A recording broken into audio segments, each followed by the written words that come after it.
शनिवार के दिन जो पीपल के वृक्ष में सरसों के तेल का दीप लगाता है उसको शनि कभी परेशान नहीं करता। एक बात हमेशा ध्यान रखिएगा, मान लो अगर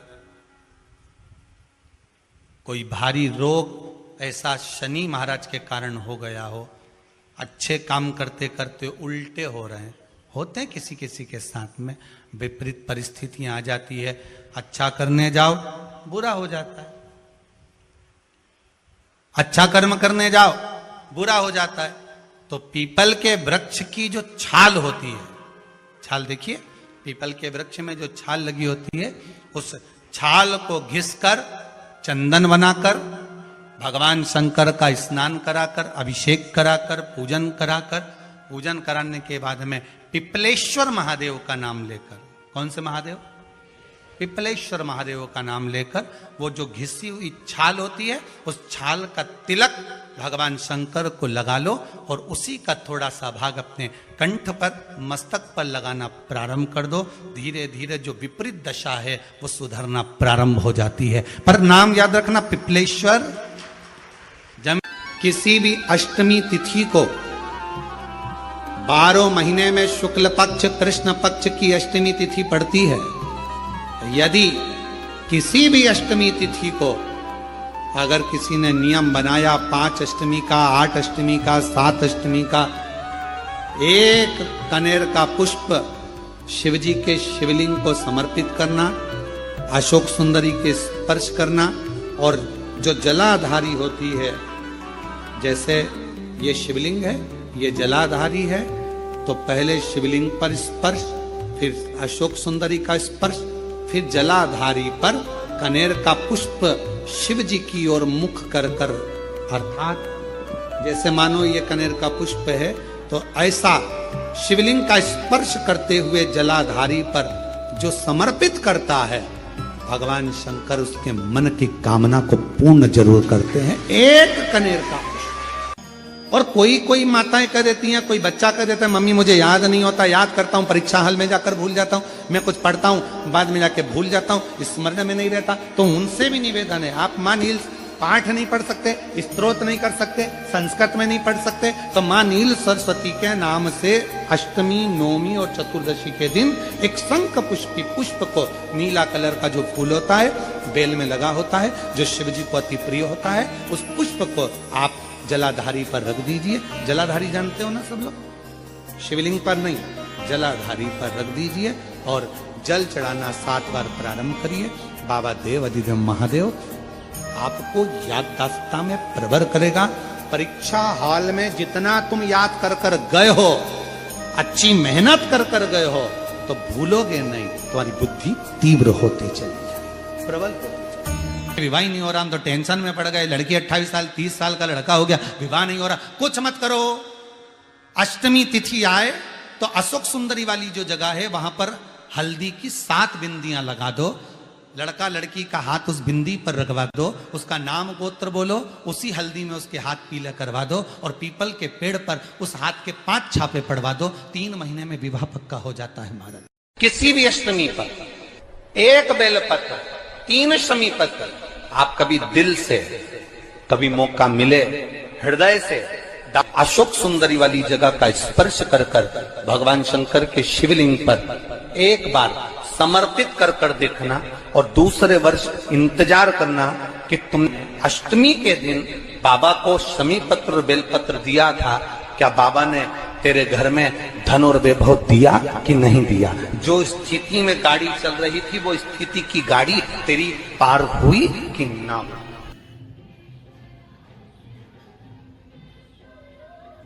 है मात्र शमी का पत्ता समर्पित कर देंगे।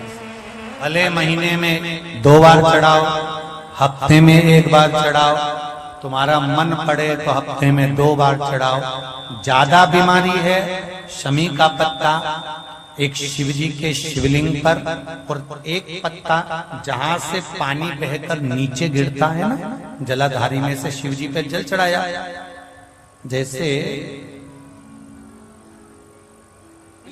इस पर जल चढ़ाया तो ये पानी बहकर नीचे आता है, तो जहां गिरता है एक पत्ता शिवलिंग के ऊपर और एक पत्ता जहां से जल नीचे गिरता है वहां। अगर ज्यादा बीमारी है और ऐसा लग रहा है कि डॉक्टर कह रहे हैं कि तबीयत ज्यादा खराब हो सकती है, जांचे जाएगी, ये होगा वो होगा, तो एक पत्ता शमी का ऊपर, एक पत्ता जलधारी जो बहकर नीचे आता पर चढ़ाना।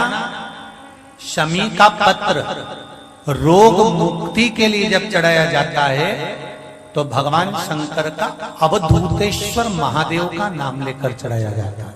कौन सा महादेव? जम के बोलो जरा, अवधूतेश्वर महादेव। जिस व्यक्ति की बीमारी खत्म ही नहीं हो रही, कभी पांव में दर्द आ गया, कभी कमर में दर्द आ गया, कभी पीठ में दर्द आ गया, कभी सिर में दर्द आ गया, कभी आंखों में तकलीफ हो गई, कभी दमा चलने लगा, सांस चलने लगी, कभी डॉक्टर को दिखाया तो थायराइड हो गया, कभी ब्लड कम हो गया, कोई प्लेटलेट कम हो गई, कोई कुछ हो गया, कोई कुछ हो गया। डॉक्टर को दिखाओ, डॉक्टर जो दवाई दे कुंदकेश्वर महादेव के नाम से उसको खाओ। तुमको ऐसा लगे कि ये शरीर का रोग तो समाप्त हो ही नहीं रहा, एक ना एक रोग चल ही रहा, ये रोग समाप्त होने का नाम ही नहीं ले रहा। पिपलेश्वर महादेव का नाम लेकर, और पिपलेश्वर महादेव का नाम लेकर किसी भी शिवालय में, शंकर के मंदिर में जाकर एक बेलपत्र रखकर उस जो प्रसाद तुम बना कर ले गए हो, जो तुम भोग बना कर ले गए हो, उसका स्पर्श कर कर पिपलेश्वर महादेव का नाम लेकर शंकर को उस भोग को रखकर, बेलपत्र रखकर शिवजी को 7 बार एक ही लोटे का जल, केवल एक लोटे का जल 7 बार उत्तर की ओर मुख कर कर दक्षिण में खड़े होकर शंकर के शिवालय पर 7 बार एक ही लोटे का जल 7 बार थोड़ा थोड़ा कर कर उसको गिरा देगा, शिव जी के ऊपर चढ़ा देगा 7 बार। बाद में जो प्रसाद पर आपने बेलपत्र रखी है उसी बेलपत्री को उठाकर शंकर के शिवलिंग पर चढ़ा दे। बाबा को प्रणाम करिए, बाबा मेरे शरीर का रोग समाप्त नहीं हो रहा। किसी भी दिन पिपलेश्वर महादेव का नाम लेकर वो चढ़ी हुई बेलपत्री लियाओ, प्रसाद लियाओ, घर पर आने पर जैसे ही घर के अंदर प्रवेश करो सबसे पहले बेलपत्री को चबा चबा कर खा लो। फिर वो जो प्रसाद है उस प्रसाद को 7 गांठ से थोड़ी थोड़ी देर में 7 बार में उसको खा लेना। बाबा देवाधिदेव महादेव का नाम लेकर, पिपलेश्वर महादेव देव का नाम लेकर प्रणाम कर कर जल का आचमन, हाथ की हथेली में जल लेकर 7 बार आचमन कर लीजिए और शिव का पिपलेश्वर महादेव का नाम ले लीजिए। धीरे धीरे 15 दिन लगेंगे और 15 दिन में बीमारियां अपने आप कम होना प्रारंभ हो जाएगी और बाबा आपका हाथ पकड़कर आगे बढ़ाए। भगवान शंकर ने नरसिंह जी के क्रोध को शांत करा तो शिव जी का नाम श्रंभेश्वर महादेव पड़ गया। ये श्रंभेश्वर महादेव कोई साधारण महादेव का नाम नहीं है। जब घर में चारों तरफ क्लेश ही क्लेश रहता हो, अशांति ही अशांति रहती है, चारों तरफ क्लेश ही क्लेश रहता है, तब एक लोटा जल पूरे घर में घुमाकर तब महादेव के ऊपर चढ़ाया जाता है और शिव कृपा करते हैं तो घर के अंदर अपने आप शांति होना प्रारंभ हो जाती है। श्रंभेश्वर महादेव। कभी कभी हम नवयुवक बेटा बेटियों से कहेंगे कि युवानी की अवस्था रहती है ना तो थोड़ा सा गुस्सा आ जाता है, थोड़ा चिड़चिड़ापन आ जाता है, बहुएं भी कुछ बोल जाती हैं, बेटे भी कुछ बोल जाते हैं। जवानी अवस्था है, कई बार युवानी अवस्था में थोड़ा मुख पर क्रोध आ जाता है, कई बार सत्ता में बैठ जाते हैं, कुर्सी पर बैठ जाते हैं, सिंहासन पर बैठ जाते हैं, अच्छे अधिकारी के पद पर बैठ जाते हैं तो गुस्सा बढ़ जाता है, क्योंकि कुर्सी का इफेक्ट आ जाता है, थोड़ा सा अंतर आ जाता है कि हम सत्ताधारी, हम वैभवधारी। तो उस समय पर कभी कभी नवयुवक बच्चे हों, कभी नवयुवक बेटियां हों, कभी कोई आधिकारिक पद पर बैठ गए तो अंदर से थोड़ा चिड़चिड़ापन क्रोध आ जाता है। कई बार पत्नी भी कह देती कैसे हो गए हो तुम, क्यों चिड़चिड़ करते हो, शांति रखा करो, थोड़ा अच्छे रहा करो। उस समय पर कुछ ना करा जाए तब एक बेलपत्र, एक चावल का दाना शिव जी को समर्पित कर कर श्रंभेश्वर महादेव के नाम से भगवान शंकर को जल चढ़ाना प्रारंभ कर दो। धीरे धीरे अपने आप स्वभाव में अंतर आना प्रारंभ हो जाता है, स्वभाव ठीक है। और शिव महापुराण में श्रम्भेश्वर बाबा का एक कितना सुंदर वर्णन किया गया कि अगर मान लो कोई व्यक्ति नशे में डूबा रहता है, मदिरा का नशा छोड़ ही नहीं रहा, पूरा प्रयास कर लिया और वो दारू छोड़ने को ही तैयार नहीं, 8 साल 10 साल 15 साल 20 साल 25 साल 30 साल निकल गए और वो मदिरा छोड़ ही नहीं रहा, बहुत तकलीफ में। नया लड़का है, अभी शादी हुई, बहू बेचारी रोती है, घर के बच्चे रोते हैं, पर वो मदिरा का नशा छोड़े ही ना। तो श्रम्भेश्वर महादेव का स्मरण करें। बेलपत्री के 5 पत्ते, शमी के 3 पत्ते। बेलपत्री के कितने पत्ते? 5। शमी के कितने पत्ते? 3। बेलपत्र के 5 पत्ते, शमी के 3 पत्र और काली मिर्च 5। एक पत्र, शमी पत्र सब साथ में लेकर काली मिर्च के साथ में बाबा देव अधिदेव महादेव को, भगवान शंकर को समर्पित करो। श्रम्भेश्वर महादेव का नाम लीजिए, जम के बोलो। कौन सा महादेव? श्रम्भेश्वर महादेव। आपने कथा में सुना होगा कि शरम्भ पक्षी का रूप मेरे शंकर भगवान ने लिया था। किसके लिए लिया था? नरसिंह भगवान को जो गुस्सा आ रहा था, नरसिंह भगवान जो तोड़ फोड़ कर रहे थे, सारे देवताओं को डर लग रहा था, तब भगवान शंकर ने शरम्भ पक्षी का रूप धारण कर नरसिंह भगवान को अपने पंजे में उठाकर अलकनंदा नदी में ले जाकर डाल दिया। शिव जी ने एक नाम लिया, शंकर जी का एक नाम का उच्चारण हुआ। क्या नाम था? जम के बोलो। श्रम्भेश्वर महादेव। आवाज नहीं आ रही है, जरा जम के बोलो। कौन से महादेव? बोल श्रम्भेश्वर महादेव की। श्रम्भेश्वर महादेव। 5 बेलपत्र, 5 कमल काली मिर्च, 3 शमी पत्र शंकर जी को चढ़ाकर बाबा से श्रम्भेश्वर महादेव का नाम लेकर विनय कर बाबा आपकी कृपा होगी तो जीव नशे से मुक्त जरूर होगा। शंकर, आपकी कथा कहती है कि आप राम नाम की मस्ती में डूबते हो और नशे को त्यागते हो। बाबा, मेरे भी घर में एक व्यक्ति, उसका नाम ये है, ये गोत्र है, वो नशे में डूबा रहता है। बाबा, इसको नशे से बाहर निकालो। झोली पसार कर प्रणाम करो। अपने हाथ की हथेली को, जैसे ये जल बहने वाला जो स्थान है, यहाँ ये पानी जो यहाँ से बहकर आता है, अपने सीधे हाथ की हथेली को यहाँ लगाओ। सीधे हाथ की हथेली को यहाँ लगाकर, ये जो जलाधारी है, यहाँ अशोक सुंदरी का स्थान होता है, अपनी हथेली को यहाँ लगाओ। कार्तिकेय गणेश जी का जो स्थान जलाधारी पर होता है, वहाँ हथेली को लगाकर बाबा के शिवलिंग का स्पर्श कर कर जो चढ़ाई हुई सामग्री है उसको वापस उठा लो और लेकर आ जाओ। शमी पत्र मदिरा पीने वाले व्यक्ति के कक्ष में रख दो, और एक बेलपत्र और एक काली मिर्च जो मदिरा के नशे में लगा रहता है, सुबह के टाइम पर बेलपत्र, शाम के समय पर काली मिर्च, किसी भी तरह से उसको खाने में देना प्रारंभ करिए। 15 दिन बाबा का चढ़ा हुआ जल श्रम्भेश्वर महादेव के नाम से दीजिए। ज्यादा से ज्यादा 20 दिन 22 दिन के अंदर वो धीरे धीरे मदिरा छोड़ना प्रारंभ कर देगा, मदिरा से दूर होता चले। शिव तत्व शंकर ओ घड़ी, शिव ओ घड़ी। फिर से एक बार भगवान का नाम लीजिए। कौन से महादेव? श्रम्भेश्वर महादेव। और ये नाम कोई साधारण नाम नहीं है।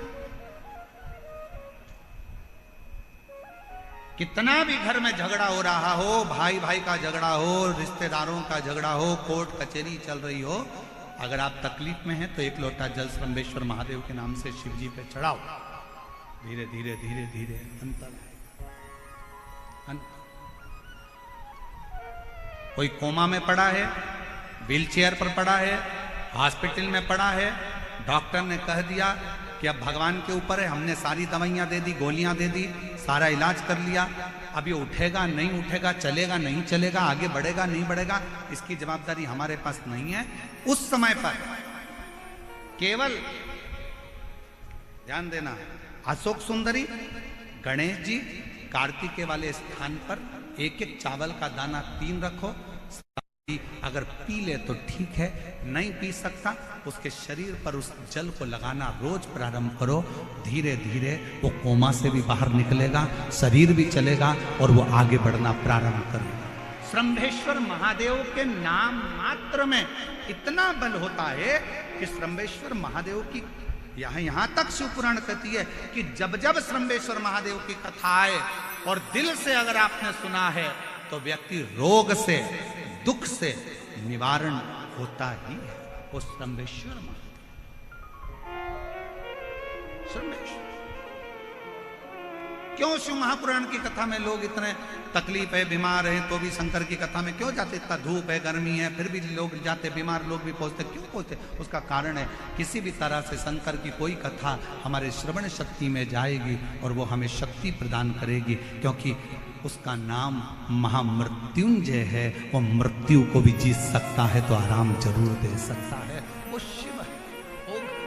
पीपल की जड़ में इत्र का जल, भगवान पीपल देव, पिपलेश्वर महादेव का स्मरण कर कर पीपल की जड़ में अगर जल चढ़ा रहे हैं और मान लो शरीर में कोई कष्ट हो गया है, शरीर में कोई रोग हो गया है, कोई मालूम पड़े ये हाथ 4 दिन से दुख रहा है या 4 दिन से ये नस दब गई है या ये कमर दब रही है, तो आप 2-4 दिन कर कर देखो। कलश के अंदर जल, जल में इत्र का थोड़ा सा भाग, पीपल की जड़ के नीचे आप उसका सिंचन करिए पिपलेश्वर महादेव के नाम से। उस जल को थोड़ा सा भाग लेकर आ जाओ उसी में से जो चढ़ाया है, और उस स्थान पर जहां कष्ट है उसको लगाना पड़ेगा। नारायण ने बोला, लक्ष्मी आज शनिवार का दिन है जिस दिन अपन इस दरिद्रता से मिलने के लिए पीपल के पेड़ के नीचे आए हैं। हिंदू धर्म में ये दिन पीपल के वृक्ष के लिए पूजनीय होगा। जो भी शनिवार के दिन पीपल के वृक्ष की पूजन करेगा, दूध चढ़ाएगा या मिष्ठान का भोग लगाएगा, लक्ष्मी और नारायण उसके घर में प्रवेश कर जाएगा। लक्ष्मी और नारायण उसके घर में प्रवेश करेगा, इसलिए नियम बनाया। कौन से दिन का? शनिवार। लक्ष्मी जी बोली, नारायण आपने तो 1 दिन का वार लिख दिया, शंकर जी ने 7 वार बनाए हैं, रविवार, सोमवार, मंगल, बुध, गुरु, शुक्र और शनि, ये शिव जी ने बनाया। अब 1 दिन आपने अपना बना लिया, बाकी के दिन अगर कोई इस पीपल के वृक्ष के नीचे आएगा और यहां तो दरिद्रता बैठी है तो उसका क्या होगा? भगवान नारायण बोले, सुन दरिद्रता, तेरे से एक विनती है, अगर कोई भी मनुष्य इस पीपल के पेड़ के नीचे अगर 7 दिन में आता है और उसके हाथ में अगर कोई सामग्री होती है तो तू उसके घर में प्रवेश नहीं करेगी। नियम है पीपल के वृक्ष का, या तो पानी का लोटा लेकर जाओ, कुंकू का चोपड़ा लेकर जाओ, शक्कर लेकर जाओ, या पेड़ के नीचे चींटी को डालने के लिए आटा ले जाओ, पर खाली हाथ पीपल के वृक्ष के नीचे कभी मत जाओ, कभी नहीं। खाली हाथ जाओगे तो दरिद्रता तुम्हारे घर में प्रवेश करेगी। दरिद्रता उठकर खड़ी होकर बोली, नारायण तुमने अपनी मनमानी करी है, एक दिन मुझे भी मेरा चाहिए। भगवान ने कहा, बोल कौन सा दिन चाहिए? दरिद्रता कहती है, रविवार के दिन इस पीपल के वृक्ष के नीचे मैं दिन भर नृत्य करूं, इसमें रहूं, और जो यहां आए रविवार को मैं उसके घर में प्रवेश करूं। भगवान ने कहा, ठीक है। दरिद्रता, रविवार का दिन एक ऐसा दिन रहेगा जिस दिन तू इस पीपल के वृक्ष के नीचे नृत्य करेगी और जो आएगा इस पीपल के वृक्ष के नीचे तो उसके साथ प्रवेश करेगी। मैंने तुझे वर दिया। इसलिए हमारे यहाँ केवल पीपल का वृक्ष अगर दीवार में भी लग जाता है ना, किसी की फैक्ट्री की दीवार में, किसी के घर की दीवार में पीपल का वृक्ष अगर लग जाता है, पीपल का पौधा लग जाता है, उसको कितना भी तोड़ लो वो वापिस लग जाएगा, फिर तोड़ोगे फिर लग जाएगा। अगर पीपल के पौधे को तोड़ना है तो केवल रविवार का दिन एक नींबू, एक मिर्ची और बमूल का कांटा, ये 3 चीजें रखने के बाद में आधे घंटे बाद रविवार के दिन पीपल के पेड़ को उखाड़ कर फेंक दो, दूसरी बार कभी पीपल दीवार में लगता ही नहीं, कभी नहीं लग सकता। केवल एक रविवार का, केवल एक संडे, इतवार का। घर में दीवानों पर अगर पीपल लग भी गया है, इसलिए पीपल के वृक्ष को उखाड़ने का, अगर घर में पीपल लगा हुआ है या पीपल का पौधा हमारे घर में लग गया, उसको उतारना, निकालना, लगाना, तो पीपल के वृक्ष को अगर निकाला जाता है तो रविवार के दिन, और अगर पीपल के वृक्ष को कहीं लगाया जाता है तो सोमवार के दिन या मंगलवार के दिन, बुधवार के दिन, इन दिनों में लगा सकते पीपल के वृक्ष कहीं लगाना। शनिवार का दिन एक ऐसा दिन होता है जिस दिन पीपल के वृक्ष को कहीं जाकर लगाया नहीं जाता, क्योंकि शनिवार के दिन पीपल के वृक्ष के नीचे लक्ष्मी रहती है। हम अपने हाथों से अगर पीपल का वृक्ष किसी दूसरी जगह पर शनिवार को रोपित करते हैं तो हमारे घर की लक्ष्मी अपने घर से छिन्न होकर चली जाती है। इसलिए शनिवार के दिन पीपल लगाया नहीं जाता, किसी के घर जाकर उसको वापस पलटा नहीं जाता। लग गया उसको डर। प्रभु मेरी धर्म पत्नी को कहाँ रखूं आप बताओ? वो तो जहां यज्ञ होता है, अनुष्ठान होता है, दान होता है, पुण्य होता है, सत्कर्म होता है, वहां जाने को तैयार नहीं। अब करूं क्या? भगवान ने बोला एक काम करो। दुर्वासा जी बोले जिसके यहां रात्रि में बर्तन झूठे पड़े रहते हो उसके घर में इस दरिद्रता को लेकर तुम प्रवेश कर जाना। जिसके यहां रात्रि में बर्तन झूठे पड़े हो वहां लेकर प्रवेश कर जाओ। दूसरी जगह दुर्वासा जी बोले जो स्त्री घर में दोपहर के समय पर सो रही हो उसके घर में इसको लेकर प्रवेश कर जाइए। जो स्त्री दोपहर के समय में घर पर सो रही हो इस दरिद्रता को लेकर प्रवेश कर जाइए। तीसरा, जिसके यहां पर दरवाजे पर कांटे वाले पौधे लगे हों उस घर में इस दरिद्रता को लेकर प्रवेश कर जाइए। दरिद्रता, कितनी सुंदर बात कही है। दाता और विधाता, कौन कौन? दाता और विधाता। लक्ष्मी और दरिद्रता के सगे भाई हैं। कौन कौन? दाता और विधाता। दाता को फिटकरी प्रिय है, विधाता को नमक प्रिय है।